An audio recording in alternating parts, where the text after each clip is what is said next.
Assalamualaikum warahmatullahi wabarakatuh. Selamat pagi anak-anak. Semoga hari ini kita semua dalam keadaan yang sehat, bahagia, dan tetap semangat dalam mengikuti pembelajaran daring.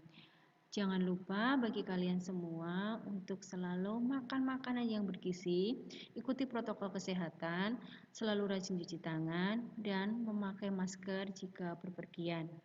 Perkenalkan, Ibu Lasiem dari SMK PGRI dan Klaten, kompetensi keahlian bisnis daring dan pemasaran. Pada kesempatan kali ini, Ibu akan menyampaikan tentang materi mata pelajaran penataan produk kompetensi dasar 4. Untuk KD pengetahuannya adalah menganalisis data spesifikasi produk drink, food, fresh, dan kosmetik di supermarket, fashion, dan sport. Sedangkan KD keterampilannya adalah membuat data spesifikasi produk drink, food, fresh, dan kosmetik di supermarket, fashion, dan sport. Dalam kompetensi dasar 4 tentang menganalisis data spesifikasi produk drink, food, fresh, dan kosmetik di supermarket, fashion, dan sport terbagi ke dalam 3 materi pokok. Materi pokok yang pertama adalah tentang spesifikasi produk supermarket. Sedangkan materi pokok yang kedua adalah spesifikasi produk fresh. Untuk materi pokok yang ketiga adalah spesifikasi produk fashion. Untuk materi pokok yang pertama, dari menganalisis data spesifikasi produk drink, food, fresh, dan kosmetik di supermarket, fashion, dan sport adalah tentang spesifikasi produk supermarket. Pelajaran kita hari ini ada 4 poin. Poin yang pertama adalah peserta didik menguasai pengertian spesifikasi produk. Poin yang kedua, peserta didik menguasai tujuan spesifikasi produk. Yang ketiga, peserta didik menguasai spesifikasi produk supermarket. Dan yang keempat adalah peserta didik menguasai jenis-jenis produk supermarket. Untuk uraian materi pada hari ini, kita akan membahas tentang spesifikasi produk supermarket yang akan kita bagi menjadi 4 poin. Poin yang pertama yaitu pengertian spesifikasi produk, yang kedua tujuan spesifikasi produk, yang ketiga spesifikasi produk supermarket, dan yang keempat adalah jenis-jenis produk supermarket. Pada pertemuan minggu lalu, kita telah membahas tentang atribut produk drink, food, fresh, dan kosmetik di supermarket, fashion, maupun sport. Tentu kalian ingat bahwa seorang konsumen dalam membeli sebuah produk itu tidak hanya melihat atribut fisik produk tersebut, tetapi dia juga memiliki keinginan terhadap kepuasan produk tersebut setelah membelinya. Oleh karena itu, seorang penjual itu harus memiliki pemahaman terhadap sifat dan spesifikasi produk. Di antara kalian, adakah yang belum pernah berkunjung di toko Louis Vuitton? Oke, semuanya sudah pernah berkunjung ya. Kira-kira apa sajakah yang dijual dalam toko tersebut? Kemudian, bagaimana pengelompokan barangnya? Silakan kalian tulis pendapat kalian. Oke, terima kasih. Selanjutnya, tolong simak atau amati video dari link berikut. Terima kasih. Kita masuk ke dalam pengertian spesifikasi produk, yaitu kriteria barang atau jasa untuk memenuhi kebutuhan. Dan ketika dimanfaatkan, barang atau jasa tersebut akan memiliki nilai tambah. Tujuan dari spesifikasi produk itu ada 3 macam. Yang pertama adalah mencapai prinsip pengadaan barang secara efektif dan efisien, yaitu tepat guna dan juga tepat waktu, dan juga mempromosikan penggunaan dari barang atau jasa tersebut, baik itu promosi dalam negeri maupun promosi luar negeri. Yang ketiga itu adalah menghasilkan barang atau jasa secara tepat, baik itu tepat waktu, tepat jumlah, maupun tepat lokasinya, sehingga dapat dipertanggungjawabkan. Spesifikasi produk supermarket. Nah, kita sudah mengetahui bahwa contoh dari supermarket itu adalah seperti di Loews. Loews itu adalah merupakan supermarket. Dia adalah sebuah toko swalayan yang terbagi dalam beberapa departemen yang menawarkan makanan dan juga perlengkapan rumah tangga. Spesifikasi produk dari supermarket itu terbagi menjadi 5 departemen. Ada departemen food, departemen non-food, departemen household, departemen toys, dan juga departemen stationery. Pada saat kalian berkunjung ke dalam sebuah supermarket, tentu kalian pernah melihat penataan berbagai macam makanan, khususnya makanan yang disukai oleh anak-anak. Hal ini dikategorikan dalam departemen food. Departemen food sendiri terbagi menjadi beberapa jenis. Yang pertama adalah milk, yaitu aneka produk susu. Kemudian ada biskuit atau wafer dan juga coklat. Ada drink, yaitu aneka minuman. Channel food, yaitu makanan dalam bentuk kaleng. Ada snack atau makanan ringan. Ada seasoning atau bumbu. Kemudian ada local basic atau produk sembako. Ada bakery atau roti. Kemudian ada baking meat, yaitu bahan untuk membuat roti. Ada noodles atau mie instan. Ada breakfast, yaitu untuk produk sarapan seperti sereal ataupun kopi. Ada sirup, ada cooking oil atau minyak goreng, ada dry good, yaitu makanan yang diawetkan dengan cara dikeringkan, kemudian ada juga rokok. Selain produk makanan, di supermarket biasanya juga ada produk selain makanan. Hal ini dikategorikan dalam departemen non-food. Departemen non-food sendiri terbagi menjadi beberapa jenis. Yang pertama adalah hair care, yaitu produk perawatan rambut seperti sampo.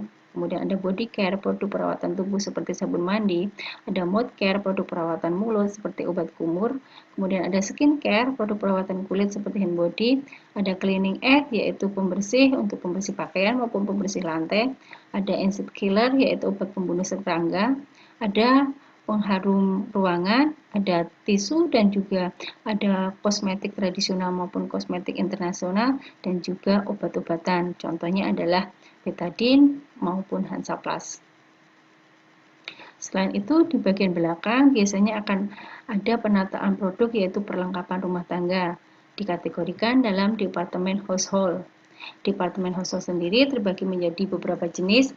Yang pertama adalah elektrika atau peralatan yang tersambungkan dengan listrik seperti magicom ataupun setrika. Kemudian ada partyware, yaitu perlengkapan untuk pesta seperti sendok plastik ataupun piring kertas. Ada seasonal good, yaitu produk musiman seperti jas hujan maupun payung. Ada lugek atau koper, kemudian ada hardware, perlengkapan bengkel. Ada souvenir, ada plastik ware, yaitu perlengkapan dari bahan plastik. Kitchenware seperti kompor gas maupun wajan. Ada melamin ware, cleaning equipment, yaitu perlengkapan untuk kebersihan seperti sapu. Ada glassware, yaitu perlengkapan rumah tangga yang terbuat dari kaca atau beling. Di samping itu akan ada sarana atau tempat yang khusus untuk anak-anak, baik itu untuk anak laki-laki maupun anak perempuan. Dikategorikan dalam departemen toys. Departemen toys sendiri terbagi menjadi beberapa jenis. Yang pertama adalah soft toys. Soft toys sendiri itu adalah mainan khusus anak perempuan. Contohnya adalah seperti boneka. Kemudian ada juga mainan yang dalam pengoperasiannya itu menggunakan baterai, baik itu untuk anak laki-laki maupun anak perempuan. Contohnya ada mobil-mobilan ataupun alat-alat masak. Kemudian ada game. Game merupakan peralatan untuk bermain, baik itu game internasional maupun game tradisional seperti ular tangga ataupun bola basket. Ada educating toys, yaitu permainan yang mengandung unsur pendidikan seperti Lego ataupun Scrabble. Departemen yang kelima itu adalah departemen stationery, merupakan departemen yang menyediakan semua peralatan tulis maupun kantor, seperti buku tulis, pensil, maupun tas. Nah, demikian tadi tentang beberapa jenis departemen supermarket. Selanjutnya, untuk materi penataan produk masih dalam kompetensi dasar 3.4, yaitu menganalisis data spesifikasi produk drink, food, fresh, dan kosmetik di supermarket, fashion, dan sport. Untuk materi yang kedua adalah tentang spesifikasi produk fresh. Tujuan pembelajaran dari spesifikasi produk fresh yang pertama adalah peserta didik itu dapat menganalisis data spesifikasi produk fresh di supermarket. Yang kedua adalah peserta didik dapat membuat data spesifikasi produk fresh di supermarket. Sedangkan untuk uraian materi dalam spesifikasi produk fresh itu adalah yang pertama tentang pengertian spesifikasi produk fresh dan yang kedua adalah jenis-jenis produk fresh. Pada pertemuan sebelumnya kita telah membahas atau pada materi sebelumnya kita telah membahas tentang spesifikasi produk supermarket, bahwa dalam spesifikasi produk supermarket itu ada 5 jenis, ada departemen food, departemen non-food, departemen household, departemen toys, dan departemen stationery. Departemen Food itu merupakan produk berupa makanan dan juga minuman. Sedangkan Departemen Non-Food itu merupakan produk selain makanan. Untuk Departemen Household itu merupakan produk perabot rumah tangga atau perlengkapan rumah tangga. Sedangkan Departemen Toys itu adalah berupa mainan, baik itu untuk mainan anak laki-laki maupun mainan anak perempuan. Dan yang terakhir adalah Departemen Stationery, merupakan semua alat tulis dan juga kantor. Tentu materi dalam spesifikasi produk supermarket itu masih ada hubungannya dengan materi dalam spesifikasi produk fresh. Dalam spesifikasi produk fresh itu merupakan salah satu bagian dari produk supermarket. Spesifikasi Departemen Fresh. Departemen Fresh itu merupakan bagian dari supermarket yang menyediakan produk bahan makanan yang masih segar atau produk yang sudah diolah dan memerlukan kondisi khusus, serta mempunyai masa kadaluarsa yang sangat singkat. Spesifikasi Departemen Fresh atau jenis-jenis spesifikasi Departemen Fresh itu ada 5 macam. Yang pertama adalah vegetable fresh atau sayuran, yang kedua adalah fresh fruit atau buah-buahan, yang ketiga adalah fresh meat atau daging, yang keempat adalah dairy produk, dan yang kelima adalah frozen produk. Yang pertama adalah vegetable fresh. Vegetable fresh itu merupakan produk hasil pertanian berupa sayur mayur yang masih segar. Vegetable fresh dibagi menjadi beberapa macam. Yang pertama adalah sayuran daun, yaitu sayuran yang diambil daunnya, seperti sawi, kangkung, maupun bayam. Dalam spesifikasi vegetable fresh sayuran daun ini, ketika warna daun sudah berubah, maka sayuran tersebut sudah tidak layak lagi untuk ditata. Yang kedua adalah sayuran berupa buah dan juga bunga, yaitu sayuran yang diambil buah atau bunganya. Contohnya adalah labu siam ataupun brokoli. Yang ketiga adalah sayuran umbi dan akar, sayuran yang diambil umbi maupun akarnya. Contohnya adalah wortel ataupun buah bit. Yang keempat adalah jamur. Jamur di sini tidak semua jamur bisa dikonsumsi oleh konsumen. Hanya ada beberapa jamur yang bisa dikonsumsi. Contohnya adalah jamur tiram, jamur merang, jamur kuping maupun jamur kancing. Peralatan-peralatan yang digunakan dalam vegetable fresh ini ada beberapa macam. Yang pertama adalah mesin wrapping, yaitu mesin untuk membungkus ataupun mengepak sayuran. Yang kedua adalah cool room, yaitu ruangan dingin untuk produk sayuran agar sayuran tersebut tetap segar dan memiliki kualitas yang bagus. Kemudian nampan, yaitu untuk penyajian produk. Yang kedua adalah fresh fruit atau buah-buahan. Merupakan produk hasil pertanian berupa buah-buahan yang masih segar. Buah-buahan di sini adalah merupakan buah-buahan yang berkualitas. Dalam penataannya itu adalah meliputi kesegarannya, keseragamannya, ukuran. Untuk produk yang cacat itu tidak dipajang, warna itu diseimbangkan dan dikelompokkan berdasarkan besar kecilnya. Buah lokal yaitu merupakan buah-buahan yang berasal dari dalam negeri. Misalnya adalah salak, apel Malang, mangga mana lagi, pisang maupun pepaya. Yang kedua adalah buah impor, merupakan buah-buahan yang berasal dari luar negeri, yaitu seperti jeruk mandarin, kurma Arab maupun apel Washington. Untuk buah impor sebenarnya di sini di Indonesia juga ada jenisnya. Namun karena buah tersebut memerlukan iklim yang tertentu sehingga buah-buahan ini kurang baik tumbuh di Indonesia. Dalam fresh fruit ada juga buah yang dikemas dalam styrofoam. Dalam penataannya tidak perlu dikasih POP, cukup diberi label. Yang ketiga adalah fresh meat. Fresh meat itu merupakan produk-produk hasil pertanian yang mempunyai masa kadaluarsa yang sangat singkat apabila tidak diolah atau dibekukan. Fresh meat meliputi 3 macam. Yang pertama adalah daging ayam. Daging ayam di sini adalah daging yang pilihan, yaitu benar-benar disortir, memiliki kualitas yang bagus atau baik dan terjaga kesehatannya. Daging ayam yang dipajangkan itu bisa berupa daging ayam utuh ataupun daging yang dijual per bagian, misalnya bagian kepala, bagian kaki, bagian sayap, bagian dada, dan lain-lain. Ada juga daging yang sudah digiling. Yang kedua adalah daging sapi. Daging sapi di sini adalah daging yang masih segar. Cirinya biasanya adalah warnanya merah muda, memiliki kualitas yang baik, bukan merupakan sapi tiren, sapi yang mati kemarin.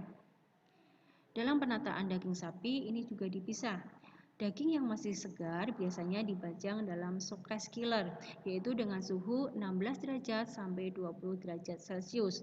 Sedangkan daging yang dibekukan itu disimpan dalam frozen island, yaitu dengan suhu 0 derajat sampai 2 derajat Celcius. Yang ketiga adalah produk seafood, meliputi ikan, udang maupun cumi. Dalam penataan produk seafood biasanya dilengkapi dengan irisan jeruk lemon maupun jeruk nipis untuk menghindari bau yang amis. Yang keempat adalah dairy produk. Dairy produk merupakan produk hasil peternakan berupa susu dan juga produk yang berasal dari pengolahan susu. Dairy produk dibagi menjadi dua, yaitu ada dairy internasional dan juga dairy lokal. Dairy lokal itu contohnya adalah susu kambing Etawa, susu mentah Boyolali, susu cap kuda liar Sumbawa.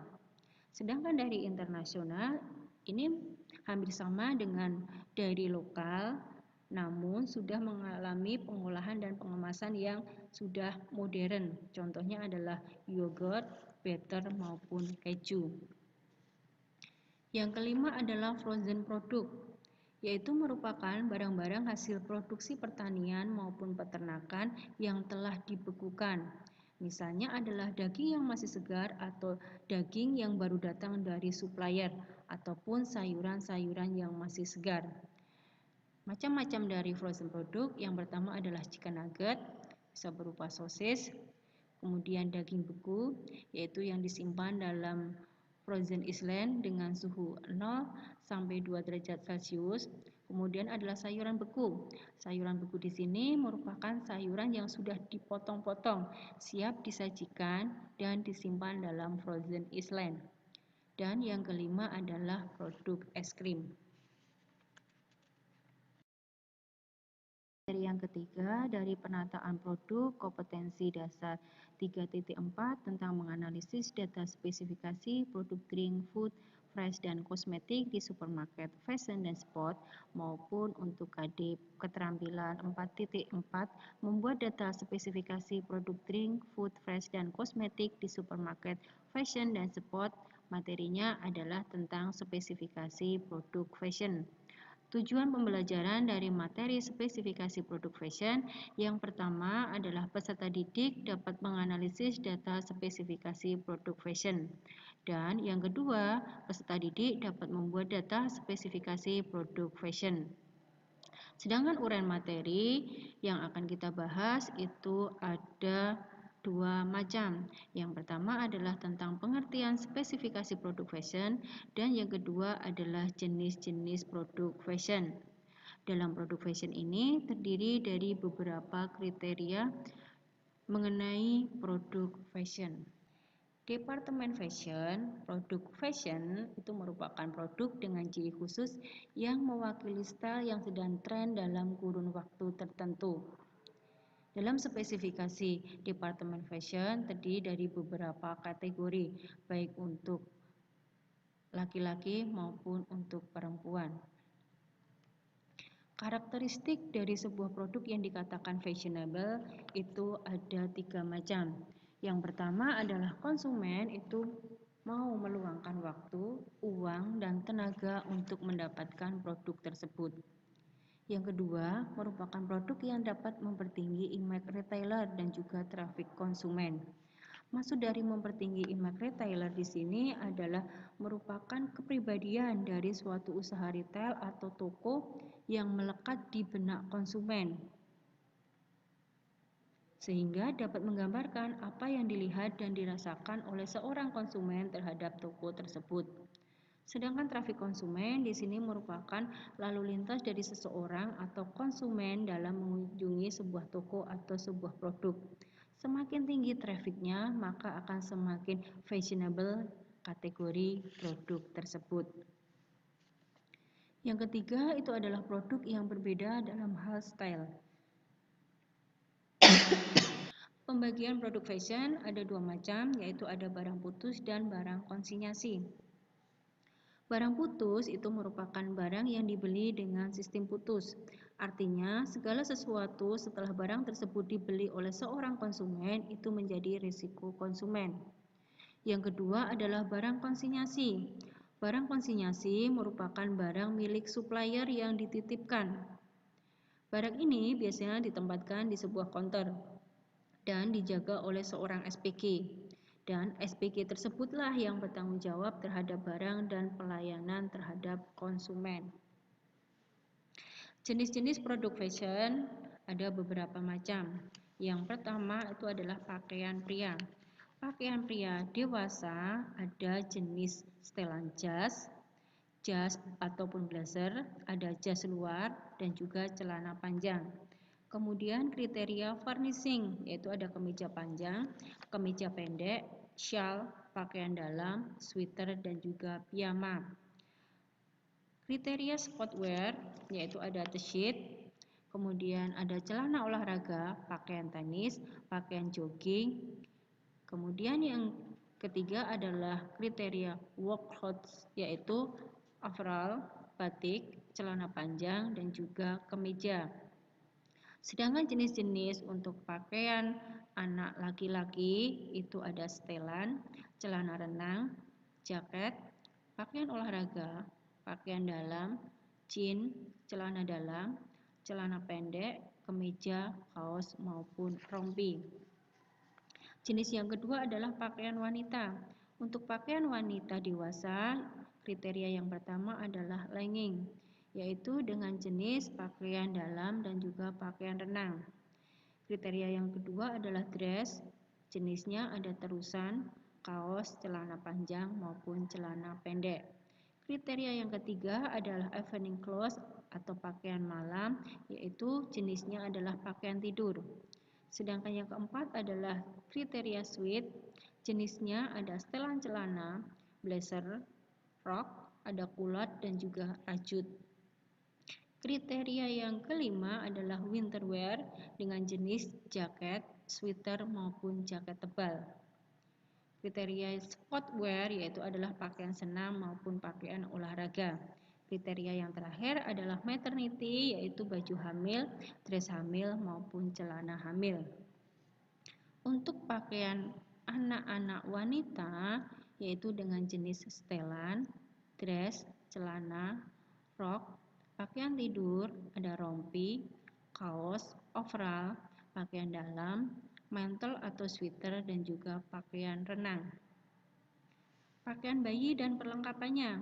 Dalam pakaian bayi terdiri ada beberapa jenis, yaitu ada baju dan rok, overall, celana panjang katun, celana pendek katun, baju tidur, sepatu, kaos kaki, kaos tangan, celana dalam perempuan, celana dalam laki-laki, setelan, jaket, topi, singlet bayi, dan juga kaos. Sedangkan untuk perlengkapan bayi meliputi selimut, gift set, sarung bantal, spray set, bed set, kelambu, baby set, perlak, sarung bantal maupun bantal set. Untuk perlengkapan bayi kecil ada sarung tangan, sarung kaki, popok, bedong, gurita, sapu tangan, gunting kuku, sisir maupun handuk set. Untuk perlengkapan makan bayi bisa berupa sendok dan garpu, muk atau cangkir, termos, ada sikat gigi, dot botol maupun jepit botol. Sedangkan untuk perlengkapan mainan bayi itu ada keranjang bayi, mainan gantung, alas mainan, gigitan, baby box, kemudian ada baby stroller, ada baby walker, hiasan dinding, kursi makan, kursi mobil maupun ayunan. Jenis yang ketiga adalah toiletries, yaitu berupa minyak telon, pampers, bedak tabur, tempat bedak, minyak kayu putih, tisu, cotton bud, sabun bayi, baby shampoo, baby coil, baby oil, baby lotion, maupun hair lotion. Aksesoris dibagi menjadi 3, ada aksesoris wanita, aksesoris pria, dan juga aksesoris umum. Yang pertama adalah aksesoris wanita. Jenisnya adalah bros, berbagai ikat rambut, kemudian ada perhiasan. Sedangkan aksesoris pria itu ada dasi, penjepit dasi, dan juga manset. Sedangkan aksesoris secara umum itu adalah sapu tangan, topi, shawl, kacamata, dompet, maupun ikat pinggang. Jenis yang selanjutnya adalah tas dan sepatu. Kategori tas dibagi menjadi tas wanita, contohnya adalah tas tangan, tas pesta wanita, tas formal wanita, tas kasual wanita. Sedangkan tas pria itu jenisnya ada tas pinggang, tas formal pria, ransel, dan juga tas kasual. Untuk kategori sepatu dewasa wanita, ada sepatu dewasa pria, sepatu anak perempuan, dan juga sepatu anak laki-laki. Jenisnya sama, yaitu sepatu formal, sepatu kasual, sepatu sendal, shoesker, dan juga sandal kamar. Jenis yang terakhir adalah kosmetik. Kosmetik di sini dengan kriteria dasar tata rias dekoratif, parfum, body care, maupun hair care.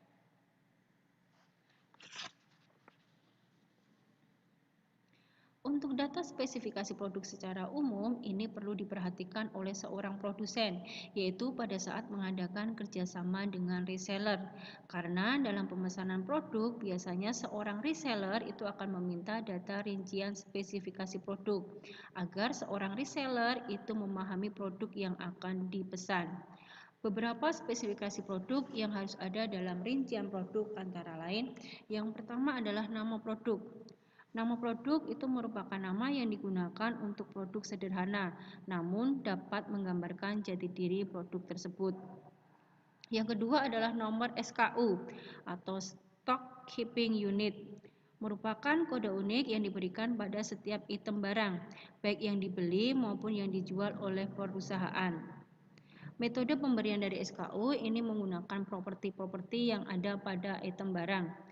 Misalnya, ukuran, warna, dan tipe barang. SKU ini digunakan sebagai pemberi informasi untuk mengetahui stok barang perusahaan dan sebagai pembeda suatu item barang dengan yang lainnya. Nomor SKU sering dicetak dalam bentuk barcode, yaitu untuk memudahkan perusahaan melakukan inventarisasi stok. Yang ketiga adalah deskripsi produk. Merupakan deskripsi yang mendalam tentang suatu produk yang sangat diperlukan agar pelanggan dapat mengetahui dengan jelas terkait produk tersebut. Yang keempat adalah merek atau brand. Merek merupakan sebuah nama dari produk utama. Yang kelima adalah warna.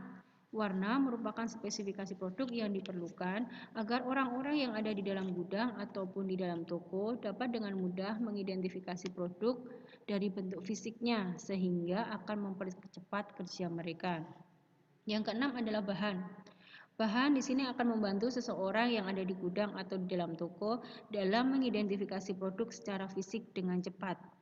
Selain itu, dengan adanya standar pengiriman seperti pengiriman melalui angkutan atau internasional, maka perlakuan terhadap suatu produk juga berbeda. Yang ketujuh itu adalah dimensi. Dimensi ada dua macam, yaitu dimensi dengan kemasan dan juga dimensi tanpa kemasan. Yang ke-10 adalah biaya. Biaya merupakan rincian harga yang harus dibayar oleh seorang reseller kepada produsen. Biaya untuk setiap jenis pelanggan ini harus berbeda. Yang ke-11 adalah MSRP, yaitu Manufacture Surcharge Retail Price. merupakan harga pokok yang sudah ditetapkan dan harus diikuti oleh seorang penjual atau seorang reseller jika ingin menjual produk tersebut kepada konsumen. Ketentuan harga dibuat untuk menghindari adanya beberapa reseller yang menjual produk dengan harga yang terlalu murah, sehingga akan membuat reseller lain itu menjadi marah dan menjatuhkan harga produk tersebut, sehingga produk akan menjadi hilang kepercayaan dari para konsumen. Yang ke-12 adalah negara asal. Negara asal secara hukum sangat diperlukan untuk mengetahui di mana produk tersebut terdaftar atau diproduksi. Selain itu, jika produsen mengekspor ke negara-negara lain, mereka juga harus mengetahui negara asal produk tersebut karena berkaitan dengan masalah pajak. Yang terakhir adalah HS kode klasifikasi, yaitu Harmonized Commodity Description and Coding System atau Harmonized System HS. Merupakan kode internasional atau sistem penamaan dan penomoran yang digunakan untuk pengklasifikasian produk, perdagangan, dan turunannya. HS di sini dikelola oleh WCO, yaitu World Customs Organization, sehingga para produsen harus mempelajari hal ini jika ingin menjual produk dalam skala internasional. Lalu, bagaimana cara membuat data spesifikasi produk? Yang pertama adalah dengan cara penataan di counter untuk tiap departemennya, yaitu berdasarkan ukuran, warna, mutu, merek, model, dan juga harga. Yang kedua, kode ditentukan departemen yang bersangkutan. Di sini dicontohkan ada kode 04, 05, 207.